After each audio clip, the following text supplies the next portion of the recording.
It's all should be recording. Let me make sure Nice. that pausing is good. So today on the show we have Shane Fazen. Just give us a little bit of context and background, who you are, what you do, my man. So I run a popular YouTube channel called Fight Tips. Right now, I think we have somewhere around 1.4 million subscribers. Wow. And I think we're getting around 4 million views a month, every 28 days. Um, yeah, I mean, I've been a martial artist my whole life. I started Taekwondo when I was 9 years old. Then I went on to study Muay Thai when I was 15, had a fight in Thailand. I got hurt, took up boxing. So I was always interested in the striking arts. And even more so than that, I was passionate about the coaching. I always looked up to my masters, my instructors, and I always wanted to be in that position because I really like the idea of passing along information. And I guess I enjoyed fighting a little bit, as much as you can enjoy it, but more so, like I said, was seeing other people make it to the top. So we Yeah. just continue to film tutorial videos online and teach people in person and help a lot of people out.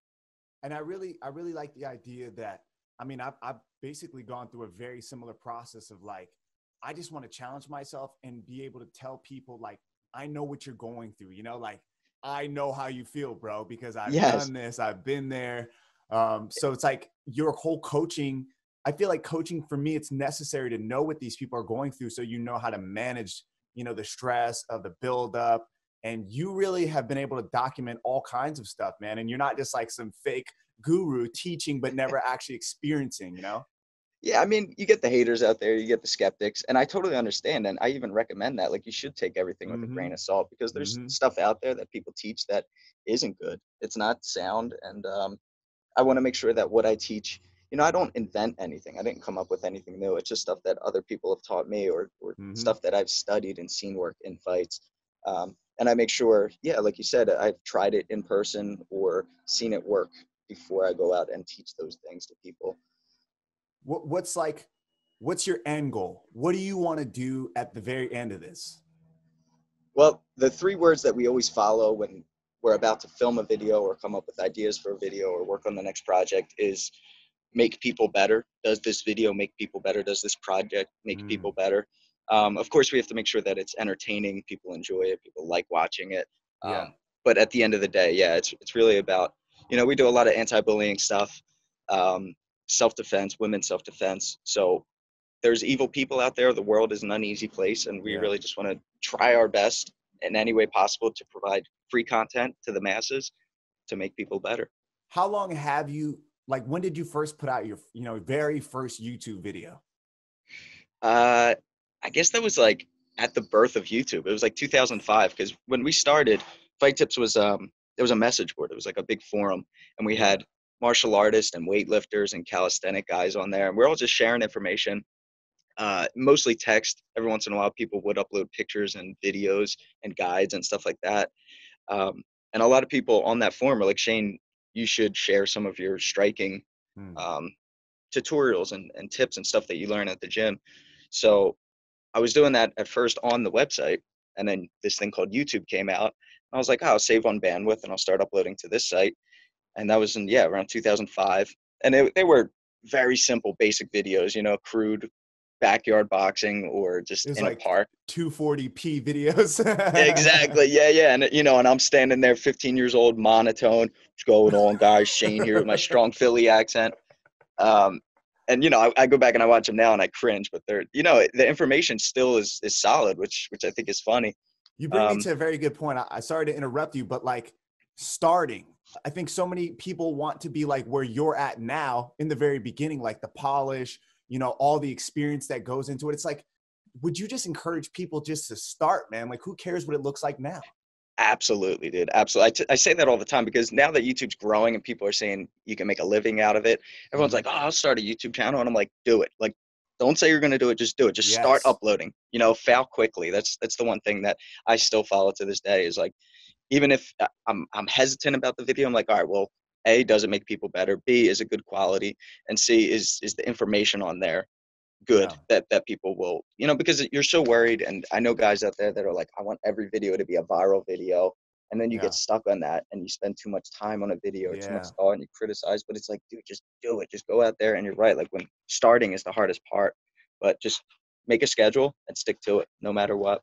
So is that what you do? Like, I always want to like I said, this entire, the reason that I even do this is to show, like, not just kids, but to show anybody of any age, like, not just like you can do it, because I don't really, I'm not so into motivational things for the sake of being motivational, but like, how do you do it exactly? Like right now, can you kind of detail the way that you structure everything for your YouTube videos and just for your entire company, in general? Yeah, I mean, it took a while to get to where we're at. At first, it was all over the place. I didn't have a schedule. I was uploading when I came up with an idea, when I got around to filming it with a friend. But Mm-hmm. now it's very systematic, it's very scheduled. Me and my wife run the company, and we have meetings once a week where we sit down and we talk about video ideas, big projects, the next thing we want to do, seminars, traveling, how to really expand the company. And Mm-hmm. then every Saturday we film. So when we first started, it was just us. It was a Yeah. tripod and a camera. But now we've hired a guy that comes out and films with us, so the quality's a lot better. He edits it for us, and then we pay him. But we're at Mm. a point where we can do that now because when we first started, we weren't making money, Yeah. and a lot of the times it was out of pocket. Even now, a lot of the money that Fight Tips makes goes right back into the production of filming more. But I guess my average week is, yeah, Saturdays we film. We film for 4, 5, 6 hours sometimes. Try to get as much content as we can. So we film in bulk. We'll film 3 or 4 or 5 videos at a time, and then we have that for 2 weeks, 3 weeks, Wow. so that So we're how ahead many of. videos you said, how many videos at a time? We'll film somewhere around 3 to 5 Okay. at a time. So how do you like create the ideas, like in the structure, like you guys, like how long does it take you to kind of spend some time on like, what should I create?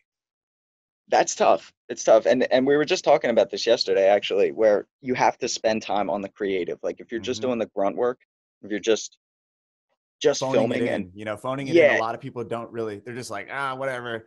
Maybe we'll just talk about jabs this week.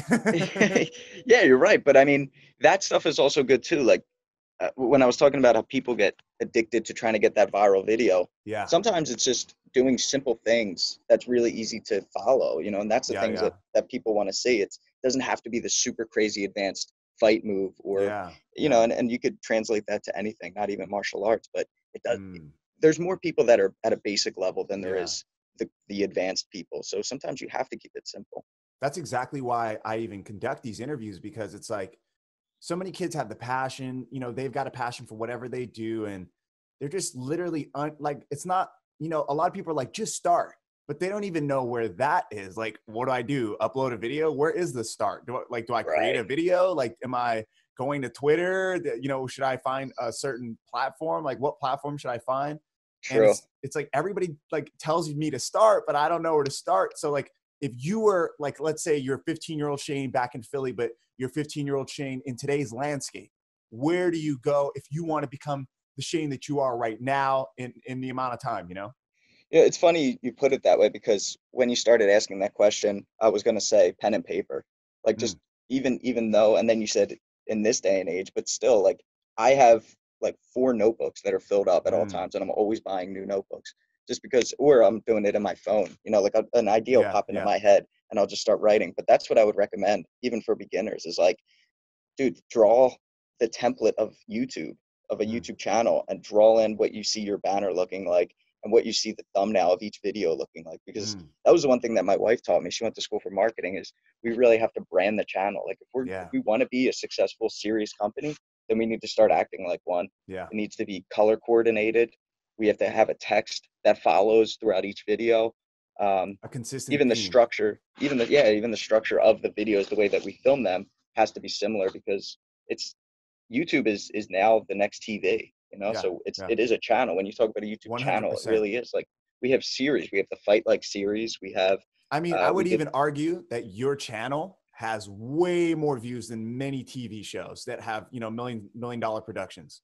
Yeah, without getting into it, someone has talked to me about like streaming a boxing match or a couple boxing matches on Fight Tips, and they were Mm, like, because I compared your numbers to HBO, Showtime, and it's comparable. Like we're no, close. We're not 100%. beating them, but yeah, I mean, and when you think about it that way, it's like, wow, okay, yeah, we really are powerful. We are an actual Very company. powerful, very powerful. Yeah.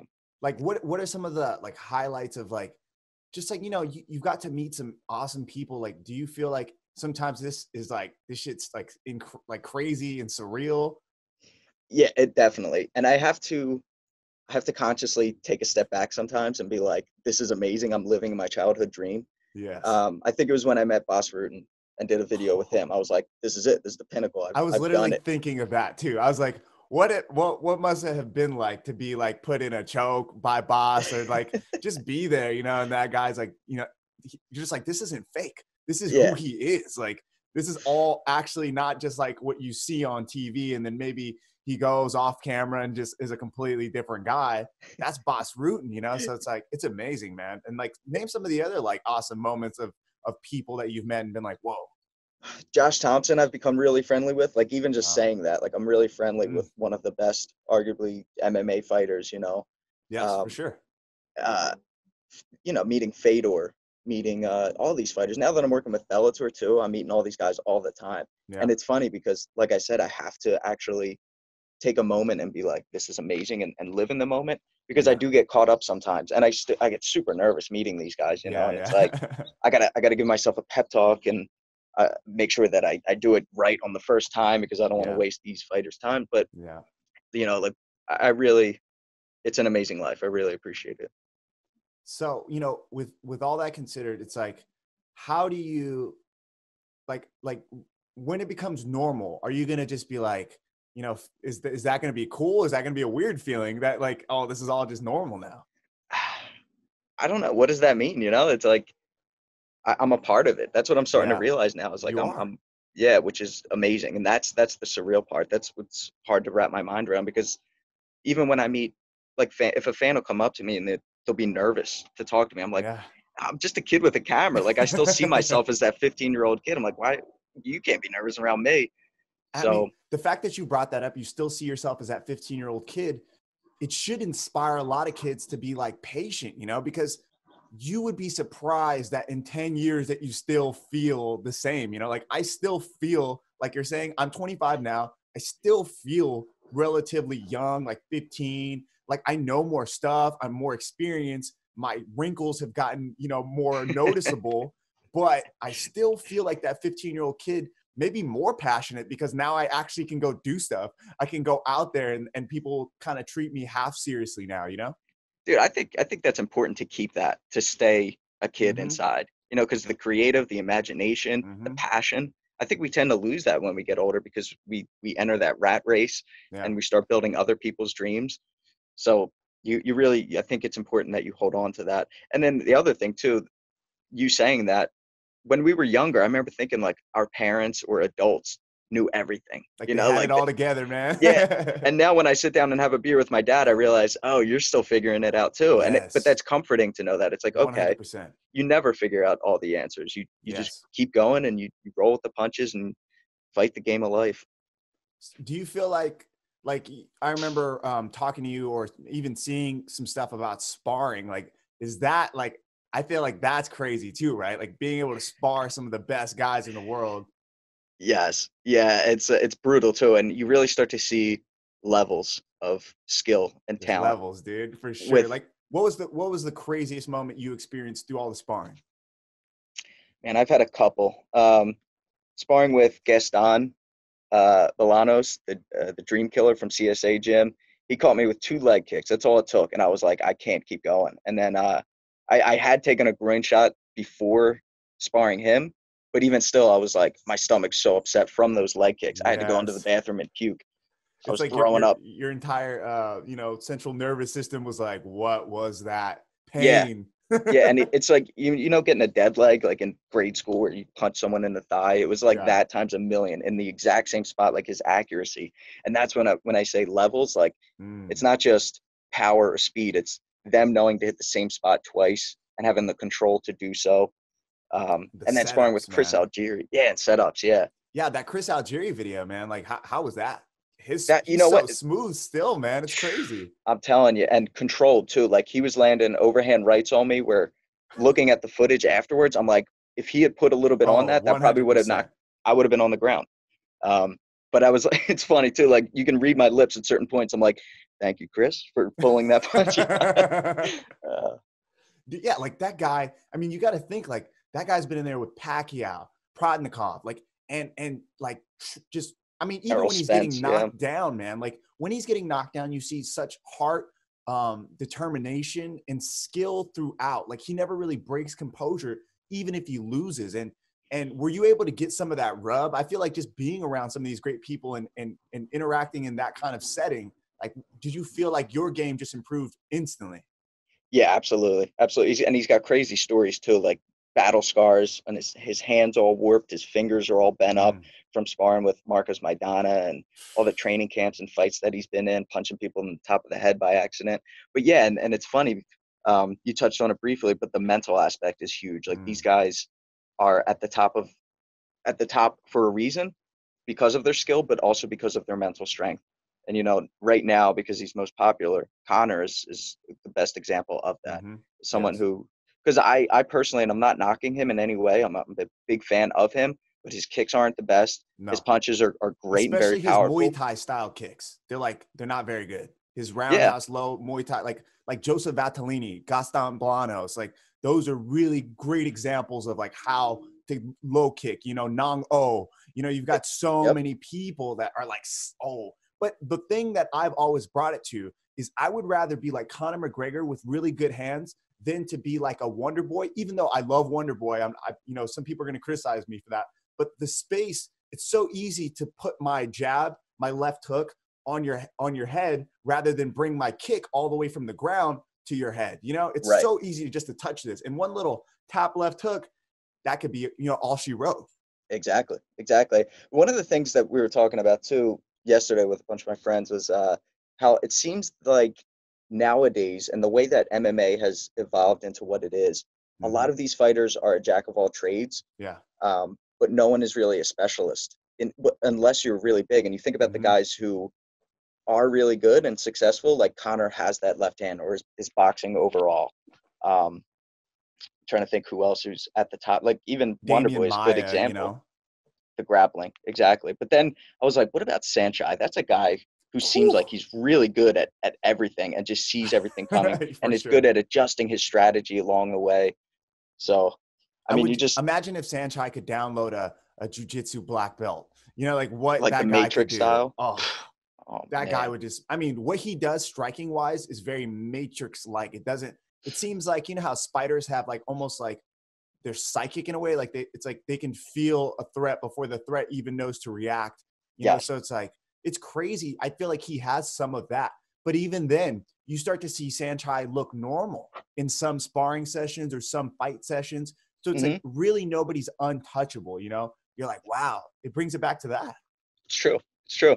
One of the things that Chris said to loop back to that though is you don't have to win every sparring session. You could lose every sparring Yes. round. Yes. What matters is the fight. That's what you're Yep. getting You're paid you're for. right. Same with That's what Mayweather, people are watching. Yeah. And I think that's what Sanchai, there's videos up there with him clinching with Krupat Yeah. and Bukal, Yeah. where it seems like those fighters are getting the better of him, but we don't know. He could have been training for 2 hours prior. I He could mean, be sick that day. you've been in that situation. I've been in that situation where it's like, this guy's fresh, like Yeah, I've literally went 5 rounds and now it's like it's not fair to be able to like judge my performance based off of this 35-second clip. It's not exactly. fair. Exactly. But that's what people see and that's what they react to. They don't think that deep into it. And it doesn't matter at the end of the day, right? Exactly. Who cares Exactly. what you think about my 30-second clip? That's not going to adjust or affect my overall life, or performance in any way. Or or does it? Do the trolls affect? Well, Paulie Malignaggi, those trolls affected his life Yeah. very, very much. Yeah. Yeah. I think Aldo after that Mm, after he got knocked out in 13 seconds, I can't imagine how it wouldn't affect you because yeah, you're upset about that. You yeah, trained for years for that fight and you only got to try to fight for 13 seconds. People are going to knock you and of course it's going to get under your skin. yeah. Well, I'm sure you've got trolls coming at you all the time. I When I was doing, more music, like I would have 100, maybe even like 300 comments, like all positive, and then like 2 comments talking about my hair and my voice. And for the rest of the week, I'd be like, is my hair stupid? Is Right. my voice sound bad? Like what? And then all I could think about was that I couldn't pull any of the positive energy because I would focus on those couple of comments, I don't have the answer to why we hold on to the negative as opposed to the positive. I But think we're always looking to improve. And through by improving, it really means that you have to focus on your negatives. yeah, yeah, I think if you can look at it in a positive way, I think you're right. Hmm. Always looking to be better. And you can't, but you do have to, like I said, roll with the punches. You can't care Yes. too much. The You can't take martial yourself arts seriously. mindset, man, that martial arts mindset, I think it has helped me so much in business and everything I do outside of like martial arts because I'm never hard on myself because I realize that, like imagine if you went up to a heavy bag and you mastered the jab in an afternoon. It's not, it doesn't even feel good. It's like putting in cheat codes if that was even possible. Like, I I don't feel love it. like mastering the jab in one afternoon would be fulfilling in any way or shape or form. And I get people that I'm teaching because I coach kickboxing, every week, twice a week. So I basically see different versions of people trying to learn and they're so frustrated. And I'm like, imagine being up 100 points after the first quarter. Would you love that? Like, no, you'd be like, man, this should be a skunk. Let's stop playing the game. Well put, man. Yeah. I always thought that's one of the reasons why I pursued striking instead of grappling because, we used to wrestle all the time with my friends at Hmm. the playground, and I felt pretty good at it naturally. Even Yeah. just watching videos and UFC back in the day, I knew how to Yeah. get triangles and arm bars and stuff. But once we brought boxing gloves, I just felt like I'd always turn my head away, close my Yeah. eyes, be bleeding, my mouth would be bleeding, and I just couldn't figure out why and I wanted to get better at it. And I think that's one of the reasons why I pursued it is because it was such a challenge. It's such a challenge, man. And I get what you're saying exactly. Like, especially when you see newer people sparring and they're closing their eyes, their head goes down, they fall into a shell. And Hmm. and when you can stay calm in the storm and not only calm, you're able to play offense. So that Right. counter offense, like the fact that like I'm a blue belt in jujitsu, almost a purple belt. I've been striking for a while now and I do well with like higher level professionals. I wouldn't do well against Gaston Bolanos, but I believe that if I was striking since I was a 5-year old, I would be the world champion, like no doubt about it, which is, I mean, it sounds funny to people, but it's like I, in a small time, have been able to match the level of very high level strikers, like professionals with over 50 fights and not only match, sometimes whoop their ass, because of if my cardio's in a better shape than they are. Let's say they just came, like off of a 3-4 week break. They come into the gym. I'm beating their ass if I've been in the gym every day, running hard, doing sprints, Yeah. doing conditioning work. It's just through natural talent. But also, I love it when I get to go against an experienced guy who's not as naturally talented as me, and then I see him break me down, like over time, and I'm like, this is why I got into this. It's because like it's not about just skill. It's about perseverance and sticking with that problem over a long period of time, and you just get something different. It's like skill mixed with something else. It's like that X factor that we always talk about. Yeah. Yeah. I'm glad you brought that up. Yeah. And that's sort of what I was saying with like the confidence thing. It's even like fighting goes so deep into when you take a shot that hurts, but you don't show it. You keep that Mm, poker face. Like yeah. you never, Connor's another great example. You never see him, he looks winded at times, but he never looks like he's in pain.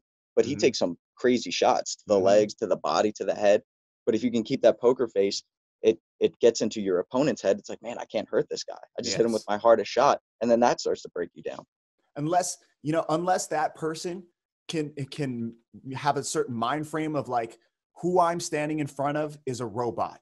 He will never go down. I must constantly score with the most efficiency. And that's kind of how I teach my strikers. Like, Mm, hey man, don't ever assume that you'll knock this guy out. Always look to hurt and damage, but yes. with the minimum amount of input for the maximum amount of output. Like, Yes. how can we constantly keep up a very respectable rate forever? Like, how can we always, and that's what I love about Muay Thai is the effortlessness in some of those kicks. It's like, it's so strong. They're whipping it out there, but it's effortless. This guy can kick for an hour like this, and it's Yep. no problem. And it's a very slow pace. And then they pick it up. There's spurts of bursts, but it's like overall, it's a very composed, slow pace. Like I'm playing with you, kind of feeling. Yeah. You sound like a great coach, man. I got to say it. I Just appreciate just it. a couple of things that you said. Yeah, and I tell that to people too. Like, watch the pace of a boxing match. Watch the pace of a traditional Muay Thai 5 round fight. The Hmm. first round of a Muay Thai match is almost always just teeps and jabs. That Because that they that actually goes back to a lot of the betting though. Like they don't, they want to increase the bet, so they kind of true, draw that out, and it's more of a performance based kind of thing there. true. But it's funny when you start to talk to people who are a little bit less knowledgeable about combat sports or only knowledgeable in one, like Hmm. MMA, and then Yes. they try to compare it to boxing. That was the one thing that I kept saying when everyone was like, "Connor's too powerful for Floyd." I'm like, "Yeah, but the pace, Oh like my gosh. his cardio, we haven't seen him run enough." But It, even more he than like doesn't the run. preparation for it, I truly believe pacing yourself is just again another huge aspect of And fighting. let's bring that back to life. The pace. The pace. If you A Herculean effort in 2 weeks is jack shit in compared to 1 year, 10 years of consistent, slowly pacing yourself, accepting that you might trip and fall, tie your Yeah, shoelaces, get back up, continue to go. And I don't really like setting like really short goals because it always puts me in a mind frame like if I don't do it, I'll try as hard as I can, but if I don't do it, like I start to feel bad about it. So my goal, I like to just set one like outrageous goal that I probably won't reach and put 100% of my effort. And another thing is people don't understand hard work. If you've never been in an elite level wrestling room, I wrestle currently to this day with, like a fifth ranked national Greco-Roman guy. Another guy's yeah, a state champion. Another guy is a three-time All-American. And it's like, I understand hard work. And I don't think people understand hard work. Like I'm working harder a lot of times than people who work harder than everybody else. So it's like, I don't get how everybody just thinks like, oh man, I'm doing enough. I'm working hard. It's like, just if you're not asking yourself constantly, am I pushing myself to the max? You're definitely not even close to what the max is. And you would know, like, dude, you look like Van Damme out of like the 1980s right now. You're jacked right now. Like yo, that is it's like the best impressive, dude. compliment I've ever received. It's just the Photoshop, guys. Don't worry about that. That's not real. It's actually Van Damme's body. I just put my head on it. Uh, no, And so what's your regimen? Like what are you doing right now? you know what it is, man? I'm not really doing anything different from what I was doing years ago. I'm just way more consistent. Mm, It's just like I'll do like 10 days in a row before I give myself a break. mm, Um, it's funny because we read so much in articles online and we watch videos and we're trying to figure out like what's the rep range and how long should I run for? And I at this point, I just know my body so well. mm-hmm. If I feel like going for a run and I feel like I can do 5 miles, then that's what I'll do. If I really want to focus on my striking, then I'm going to go hit the heavy bag for five Yeah. rounds instead of doing my deadlifts. So but I do like lifting weights. I do train for aesthetics because I want to look good. Yeah. But most importantly, it's the fight training for self defense. So I try Yeah. to be well rounded and just safe for myself and my family. Yeah, man. Like your it's like you're saying it's about the consistency over time and then you're yielding results finally like that are like the ones you want. You're like, "Oh man." Yeah. Like in the early stages you're just kind of like building a foundation, a base. And I think there's so many guys that I'm like trying to teach and they're like I'm like, "Just dude, you're like what? How old are you? Like 20? In 10 years if you literally did every technique wrong, you're 30 years old. Who cares?" Yeah. You're still a young person. And I Yeah. know you're not going to be doing everything wrong if you come in consistently and you have a humble mindset, but also a willingness to constantly work at it without being hard on yourself. Accept the failure. Not only accept it, embrace it. Because like in a video game, if I do 10,000 whatever hours of something, I'm going to get so good at this video game, even if I'm not good at it at all right now. You're right, man. And everything we were talking about just keeps coming back full circle. It's like about being consistent, about failing quickly. Like if you pick an instrument up and you practice at it every day, you're not going to get worse at it unless you're practicing Yeah. incorrectly. Yeah, So if you have the right exactly. so you have to have the right instructor, Yes. instruction. Um, but you're right, man. And So I do think you a lot of suggest that people are like using your videos as supplemental to going inside of a gym? yes, yeah, it doesn't replace. I've never um, claimed that it does. Yeah. Um, and yeah, so you're limited to how much you can learn and also practicing bad habits if you're training by yourself. Mm-hmm. So I always recommend training at a gym. And then if you have questions that I could help answer, that's what my videos are Yeah. for. Yeah. If I could give, yeah, supplemental. That's all it is, the same way you take supplements, uh, nutrition wise, you still have to eat healthy. So Or you're maybe like the these, steroids. You're like the John Jones I'm, supplements I, of. yeah, I'm the differentiating factor. If you lose a fight, it's because you weren't watching Fight Tips. That's why. And no BS, man. You've taught me a lot of stuff. JT Van V's taught me a lot of stuff. Barry Robinson's taught me a lot of stuff. Duke Rufus's online schools taught me a lot of stuff. Joseph Vattolini's taught me a lot of stuff. I can go on and on. And you guys have literally, like, thank you. I want to take this, since you're the only person in here. Man.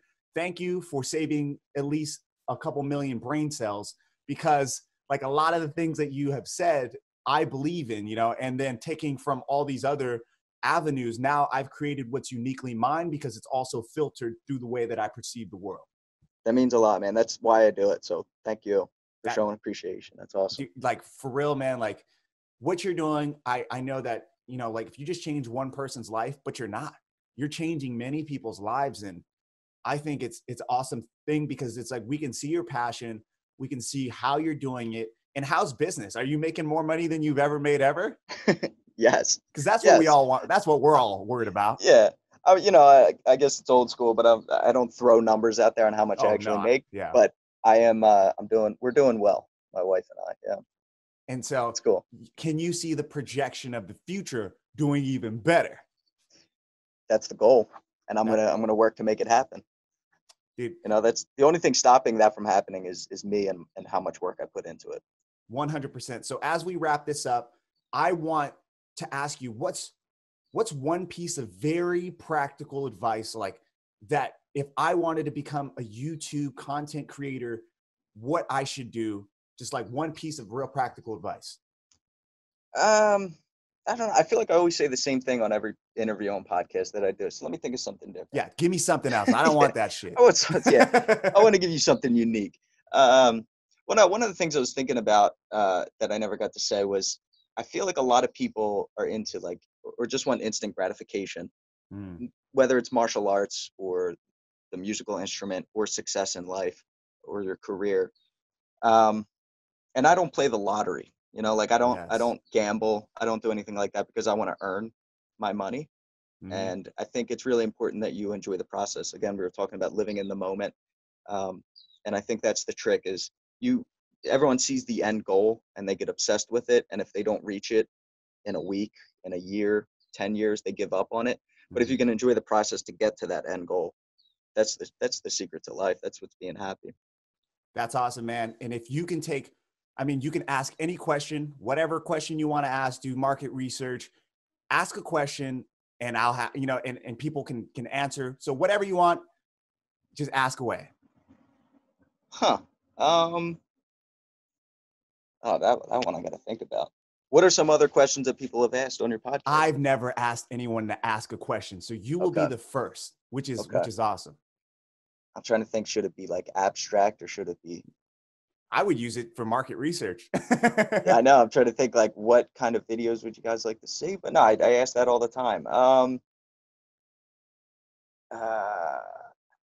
And I got nothing. What's your favorite flavored ice cream? What's your favorite flavored ice cream? Comment that down below. Hey, Shane, tell the people where they could reach you. Twitter is Fight Tips, FIGHTTIPS. As long as you type in Fight Tips, you'll find me. I'm all over. So Fight Tips on all marketing platforms, any platform that he has, all Fight Tips. Once again, man, I'm honestly so appreciative that you decided to hop on. Thank you so much. I know this is going to bring tons of value to a bunch of people. Awesome. No, thank you, Mike. It was a really good time. I enjoyed it. You're a good man. Thank you, my man. Appreciate you. All right. Take care. Take care, brother.